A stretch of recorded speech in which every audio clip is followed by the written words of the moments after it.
In order to get started with Audacity, you'll need to go to your favorite search engine and you'll want to type in Audacity. And typically, you're going to see a search result that will look like one where you're going to see the website audacityteam.org. If you find that website, you are going to want to go there.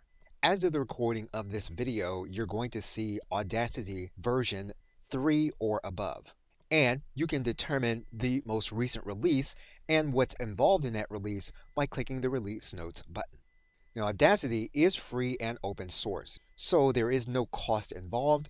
All you'll need to do is to download Audacity to your personal computer. And Audacity is available for Windows, Mac, Linux, and other sources.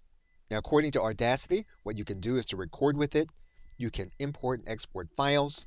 You can determine what the sound quality of the audio file that you're creating. Audacity has plugins for specialty creation. You'll be able to use Audacity for editing, as well as effects, accessibility, and analysis.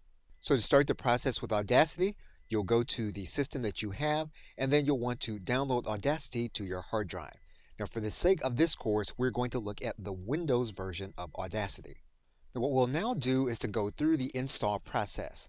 But before we do that, we do want to address a concern amongst previous users that Audacity may be spyware. And we will do that in the next video before we go through the install process. Okay, so with that, thanks, and I will see you in another video.